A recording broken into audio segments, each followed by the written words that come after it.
Moses spoke to the children of Israel on the plains of Moab across the Jordan from the land that God had promised them through Abraham about what they were to do once they received the land. Deuteronomy 26, 1-3. And it shall be when you come into the land which the Lord your God is giving you as an inheritance, and you possess it and dwell in it, that you shall take some of the first of all the produce of the ground which you shall bring from your land that the Lord your God is giving you, and put it in a basket, and go to the place where the Lord your God chooses to make his name abide. And you shall go to the one who is priest in those days, and say to him, I declare today to the Lord your God that I have come to the country which the Lord swore to our fathers to give us. Each year they were to bring their firstfruits offerings to the Lord and declare that they had received the inheritance of the land that God promised to give them. This was actually just the beginning of what they were to declare. What was the purpose of this yearly declaration? What else were they to specifically do when they entered the land? And how does this all point to Yeshua? And what does it mean for our lives today? I'm Dan Cathcart, and this is Shadows of the Messiah.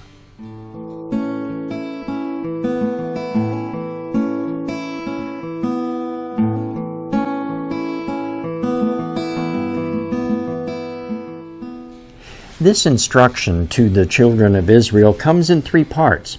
The first part is that they were to bring the firstfruits of the land. The firstfruits of the land were simply an acknowledgement that all the blessings they had received, including the land as well as the fruit from the land, were from God.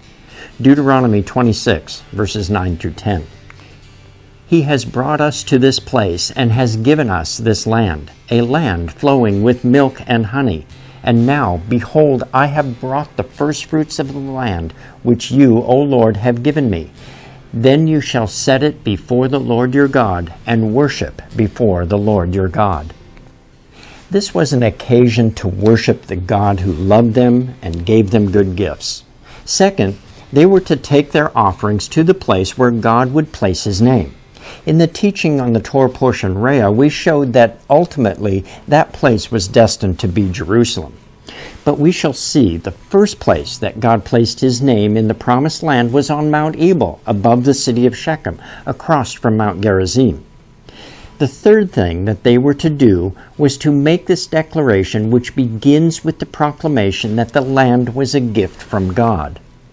The declaration continues by reciting how God heard their voice when they were being afflicted and brought them out of Egypt with a mighty hand and an outstretched arm.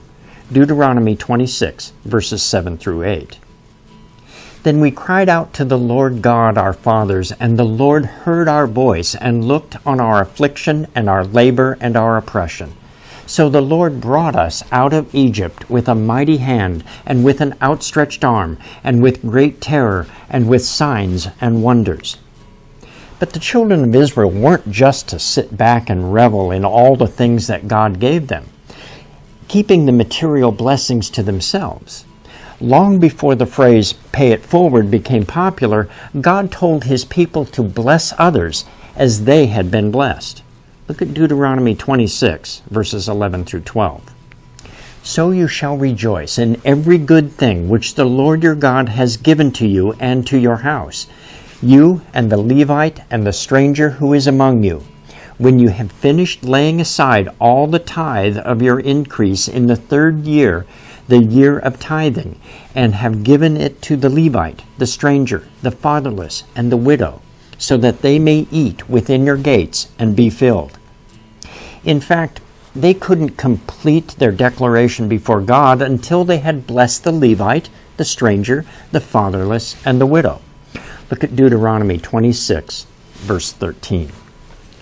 Then you shall say before the Lord your God, I have removed the holy tithe from my house, and also have given them to the Levite, the stranger, the fatherless, and the widow, according to all your commandments, which you have commanded me. I have not transgressed your commandments, nor have I forgotten them. They were to provide for the Levite because God set the Levite aside for service to him, and they did not receive an inheritance in the land. This was not a new instruction. Moses had already told them that taking care of the Levite, the stranger, the fatherless, and the widow was a necessary condition for continuing to receive God's blessing. Look at Deuteronomy 14, verses 28 and 29. At the end of every 3rd year you shall bring out the tithe of your produce of that year, and store it up within your gates. And the Levite, because he has no portion nor inheritance with you, and the stranger, and the fatherless, and the widow, who are within your gates, may come and eat and be satisfied, that the Lord your God may bless you in all the work of your hand which you do.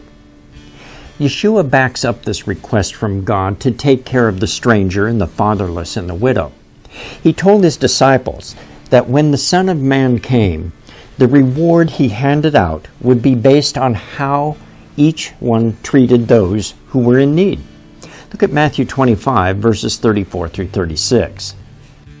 Then the king will say to those on his right hand, Come, you blessed of my Father, inherit the kingdom prepared for you from the foundation of the world. For I was hungry, and you gave me food. I was thirsty, and you gave me drink. I was a stranger, and you took me in. I was naked, and you clothed me. I was sick, and you visited me. I was in prison, and you came to me. James, the brother of Yeshua, tells us that pure religion is lived out by taking care of the fatherless and the widow, as well as keeping oneself separate from the world. James 1, verse 27. Pure and undefiled religion before God and the Father is this: to visit the orphans and the widows in their trouble, and to keep oneself unspotted from the world. Now, going back to Moses and the declaration the children of Israel were to make before God and each other, it concludes with asking God to continue to bless them. Deuteronomy 26, verse 15. Look down from your holy habitation, from heaven, and bless your people Israel and the land which you have given us, just as you swore to our fathers, a land flowing with milk and honey. This declaration was actually to be done 3 times a year at each of the 3 harvest times. Deuteronomy 16, verses 16 through 17. 3 times a year all your males shall appear before the Lord your God in the place which he chooses, at the feast of unleavened bread, at the feast of weeks, and at the feast of tabernacles. And they shall not appear before the Lord empty-handed. Every man shall give as he is able, according to the blessing of the Lord your God, which he has given you. The observance of these feasts and the firstfruits offerings that were to accompany them was so important that God said he would protect their borders when they presented themselves before God at the place where he placed his name. Exodus 34, verse 24. For I will cast out the nations before you, and enlarge your borders. Neither will any man covet your land when you go up to appear before the Lord your God 3 times in the year.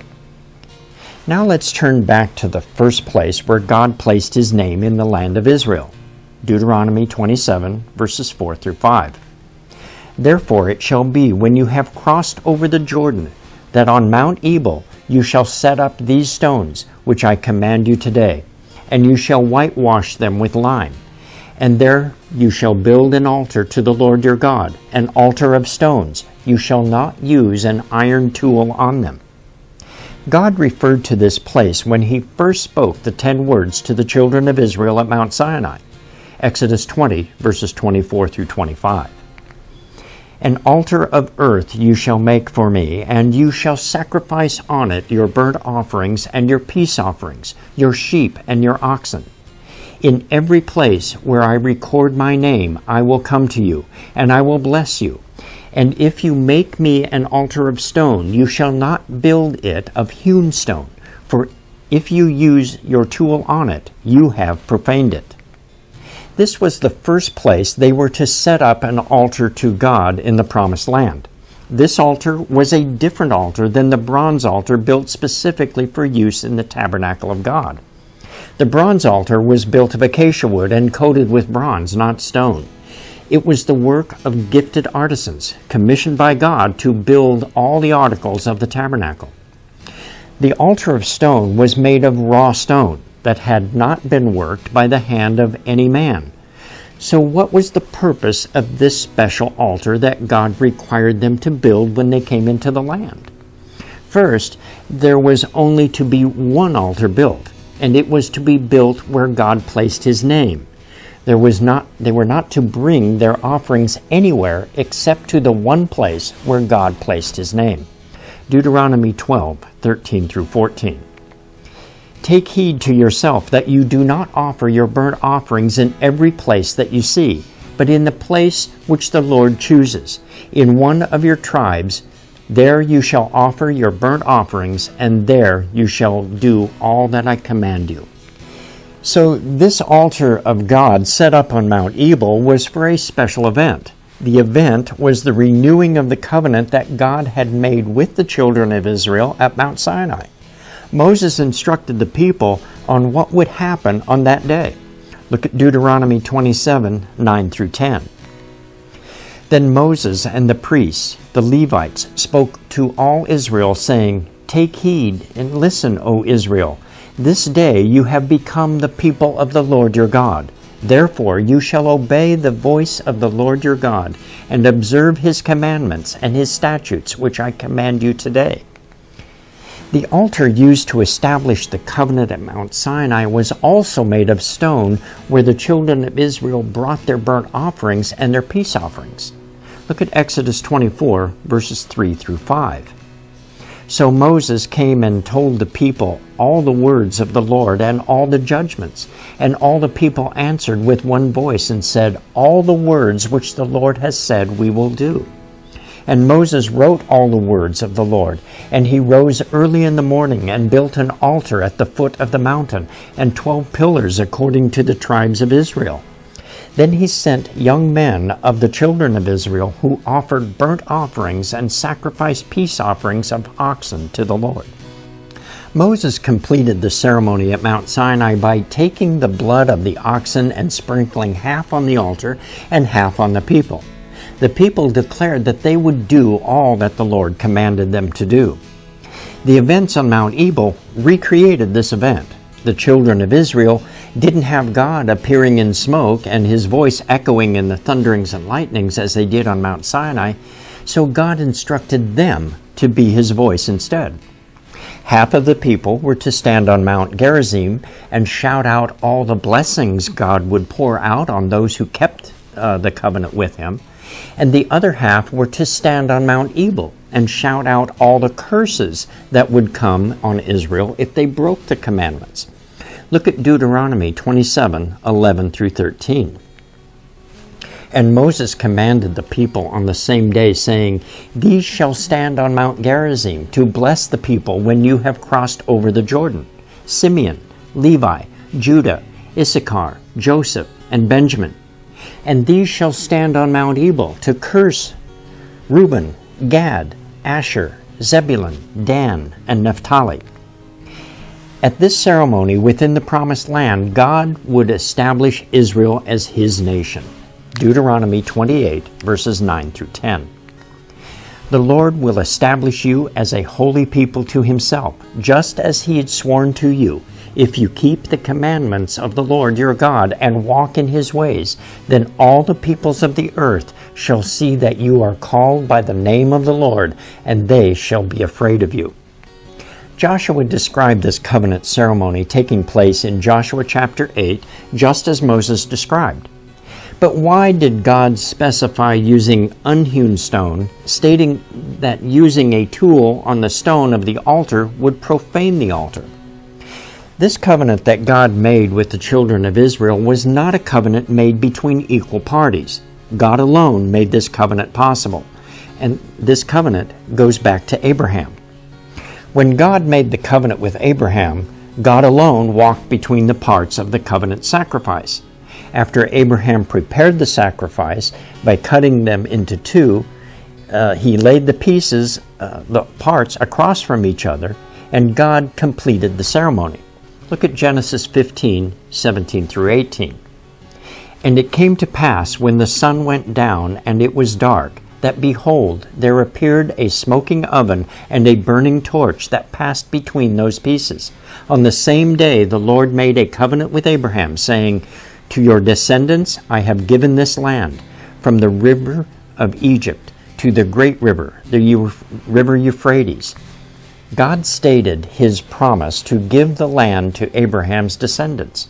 Then, at Mount Sinai, God stated his intention to fulfill his promise to Abraham by giving the children of Israel the promised land. Once again, this was not based on anything the children of Israel had done. As the children of Israel declared that they brought their firstfruits offerings to God, it was God who brought them out of Egypt and brought them into the land. It was not by their own power and might. So the altar also had to be a work of God. It was not the work of man, so that man would be lifted up. It was completely the work of God that he should be lifted up. So also, the new covenant is completely the work of God. It is God alone who writes the words of the Torah on the hearts of the house of Israel and Judah that he brings into the covenant. It is by the sacrifice and blood of Yeshua, that the divine Son of God, who brings us into the covenant. Look at Luke 22, verses 19 through 20. And he took bread and gave thanks and broke it and gave it to them, saying, This is my body, which is given for you. Do this in remembrance of me. Likewise, he also took the cup after supper, saying, This cup is the new covenant in my blood, which is shed for you. This altar of unhewn stone represents Yeshua himself.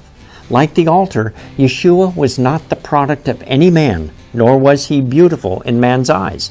Look at Isaiah 53, verse 2.